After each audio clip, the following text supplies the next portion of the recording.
अब मेरे साथ सौम्यदीप सर जुड़ रहे हैं, उनसे जरा करते हैं बातचीत और आपके और बहुत सारे सवाल रह गए होंगे, उनसे भी हम थोड़ा आइडिया लेंगे कि इस समय हमको शेयर्स में करना क्या है और फिर हम और एक्सपर्ट से भी जुड़ेंगे, उनसे भी बातचीत होगी। सौम्य सर बहुत बहुत शुक्रिया, थैंक यू वेरी मच।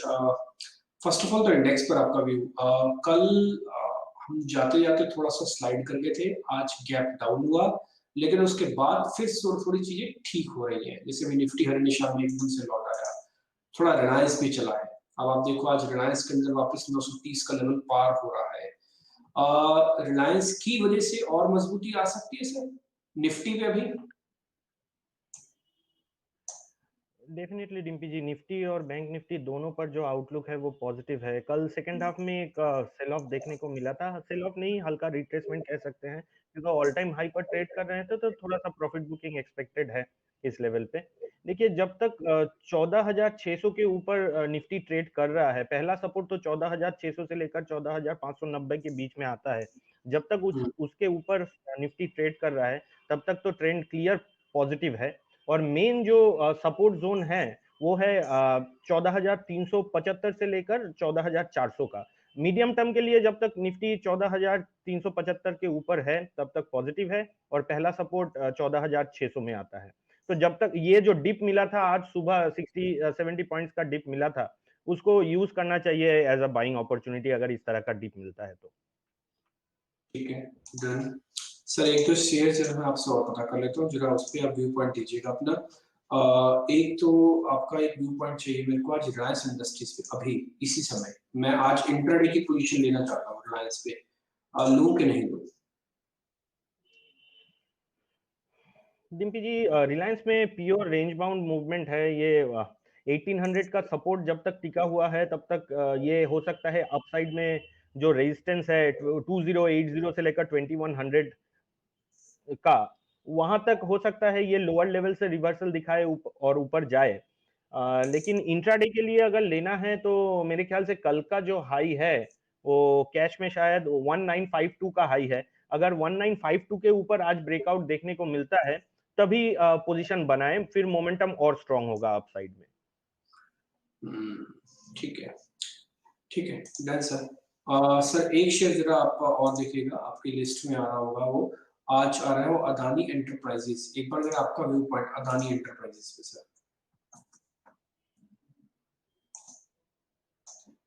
जी, बहुत स्ट्रॉन्ग काउंटर है both on monthly, weekly and daily charts. Breakout का लेवल जो इसका था वो अपसाइड में 550 से लेकर 553 का एक रेजिस्टेंस जोन था, उसके ऊपर ब्रेकआउट दिया था। और ये शायद 2 फरवरी को ये ब्रेकआउट दिया था, यानी मंगलवार को।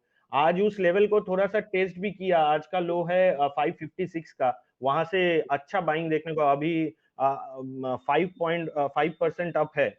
तो स्ट्रॉन्ग स्टॉक है, लेकिन इस लेवल पर फ्रेश एंट्री करना रिस्क रिवॉर्ड फेवरेबल नहीं होगा।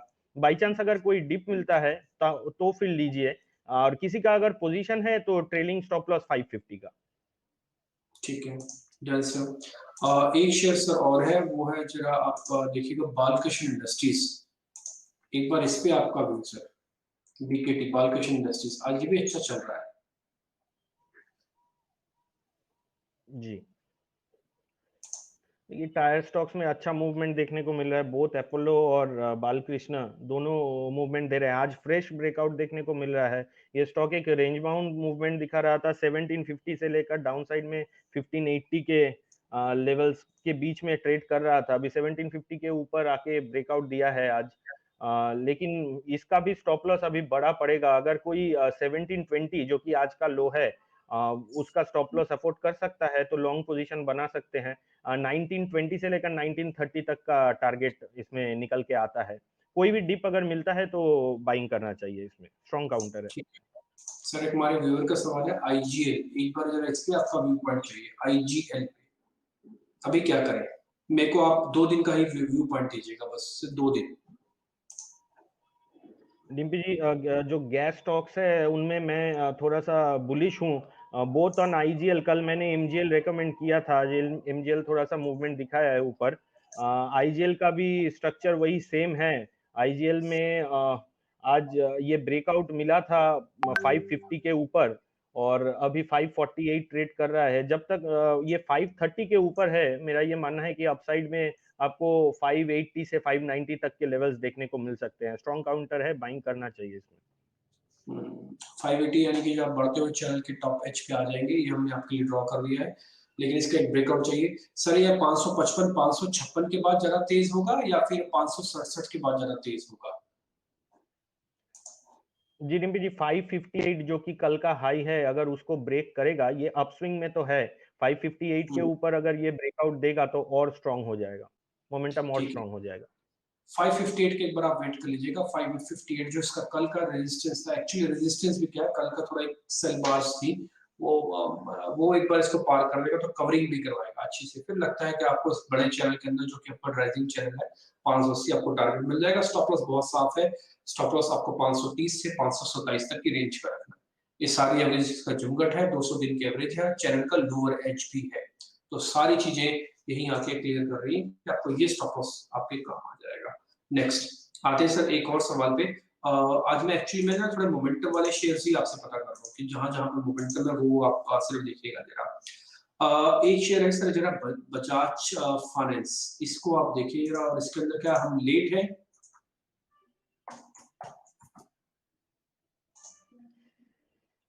नहीं डिम्पी जी, इसका तो आज फ्रेश ब्रेकआउट देखने को मिल रहा है। इसका जो दिसंबर का जो हाई था 5350, ये 5370, उसके ऊपर ब्रेकआउट दे रहा है। वो एक रेजिस्टेंस जोन था 5350 से 5370, उसको आज ये स्टॉक क्रॉस कर रहा है।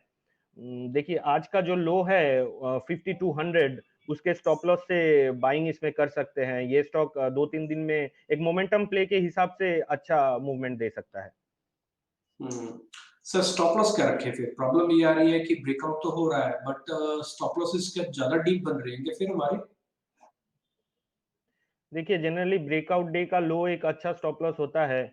आज अगर इसका क्लोजिंग 5370 के ऊपर आता है तो स्टॉप लॉस इसका जो होगा वो होगा 5200। वैसे परसेंटेज वाइज देखे तो कुछ ज्यादा 5300 का स्टॉप मतलब स्टॉक है, तो वही 1.5 से 2% का ही स्टॉप लॉस है, कुछ खास परसेंटेज वाइज नहीं है। पॉइंट्स के हिसाब से लग रहा है कि बड़ा स्टॉप लॉस है। ठीक है, तो मैं ये मान के चलो कि 5200 के जब तक नीचे नहीं आता इसके अंदर मोमेंटम है, और आज की क्लोजिंग बहुत इंपॉर्टेंट है। ये 5370 के ऊपर ही क्लोज करे तो काम बन जाएगा। डेफिनेटली डिम्पी जी, 5370 के ऊपर अगर ये क्लोज करता है तो टारगेट जो प्रोजेक्शन इसका निकल के आता है वो है 6000 के करीब का, क्योंकि 4700 से 5370 का ये रेंज बाउंड मूवमेंट था। 5370 से अगर आप 70 मतलब 700 पॉइंट्स को ऐड भी करें तो 6000 से ऊपर का टारगेट प्रोजेक्शन इसमें होता है। ठीक है सर, जरा मैग्मा फिनकॉर्प आप और देख लीजिए जरा। मैग्मा के नाम से आपको शेयर मिलेगा, इसमें क्या करना चाहिए? ये एक अच्छी बढ़त दिखाने के बाद थोड़ा अब ये जो आज बार्स बन रही है, अभी की जो बार्स बन रही है, ये ज्यादा खतरनाक तो नहीं है? जी एकदम यूफोरिक मूव है, 47 से 57 चला गया ये स्टॉक 2-3 दिन में। फिनेंशियल स्टॉक्स में ऐसा ही मूवमेंट देखने को मिला है। मेरा ये मानना है कि अगर किसी का ट्रेडिंग का नजरिया है तो अच्छा गेन मिल रहा है 46 से 57 तक का। अगर ट्रेडिंग का नजरिया है तो एक बार प्रॉफिट बुकिंग यहाँ पर कर सकते हैं। अगर मीडियम टर्म का आउटलुक है तो फिर होल्ड करे। अगला जो मीडियम टर्म में जो टारगेट निकल के आता है वो है 69 से 70 का। ठीक है, इसमें कोई दो राय नहीं है कि अगर आप ट्रेडिंग का मूव है तो आप इसमें एक बार प्रॉफिट भी बुक कर सकते हैं। वजह बहुत साफ है, एक तो थोड़ा ये 70-80 पे आके ना इसकी आरएसआई पे आ गए हैं वापस से, और दूसरा क्या है, वॉल्यूम श्रिंक होते ही शेयर टूट जाएगा भर के। एक चैनल की रिस्पेक्ट है सर। तो अगर स्टॉप लॉस रखना चाहूँ तो क्या रखूं? क्या मैं एक जो 55 का एक स्टॉप लॉस भी दे सकता हूँ? मेरे को एकदम से भी प्रॉफिट बुक नहीं करना, मैं 2 रुपए की गुंजाइश रखता हूँ। मैं 55 रुपए का एक स्टॉप लॉस दे दूं, अभी 57 का रेट आ रहा है। डिम्पी जी देखिए, कल का जो लो है मेरे ख्याल से एटलीस्ट एक्चुअली 55 का कोई एक रिस्क के हिसाब से आप तो रख सकते हैं, लेकिन लॉजिकली स्टॉप लॉस एटलीस्ट कल का लो रखना पड़ेगा डेली चार्ट के हिसाब से। वो 5130 का है, 51 का अगर स्टॉप लॉस दे सकते हैं तो फिर ट्रेलिंग स्टॉप लॉस से होल्ड करें। हाँ वो तो सर 51 रुपए आके पड़ेगा फिर तो, या तो भाव पे बेच देते हैं। फिर हम 55 का भी नहीं रखते। 55 एक्चुअली मैं इसलिए रख रहा था क्योंकि कल की क्लोजिंग और आज की ओपनिंग का जो गैप है वो कहीं न कहीं उसपे आके एक जो लास्ट कैंडल है मैंने उसका एक स्टॉप लॉस दिया था, बट अब वो कह रहे हैं कि लॉजिकली ज़रा समझ में नहीं आ रहा, या तो फिर आप कल का लो रखो। अब कल का लो तो आ रहा है ₹51 पे, अभी का रेट है ₹57। ठीक है, एक बार निकल ही जाते हैं तो बजाय इसको ₹55 की स्टॉप लॉस देने के। एक चीज़ सर आपसे और पता करनी, एक शेयर और है एक्चुअली जो थोड़ा मंदा है, मंदा तो मैं नहीं बोलूँगा, बट क्या ज़्यादा तो नहीं चल गया वो सर आयशर मोटर। एक बार ज़रा ये देख लीजिए, ये आखिरी शेयर होगा आपसे बस। जी, आइचर मोटर का थोड़ा-सा रेंज बाउंड टाइप का मूवमेंट दिख रहा है चार्ट में 3030 3025 अपवर्ड रेंज है और डाउन साइड में जो सपोर्ट है वो 2700 का है। अभी अगर ये 3030 के ऊपर ब्रेकआउट देता है तो फिर और 200 से 250 पॉइंट का मूवमेंट इसमें देखने को मिल सकता है।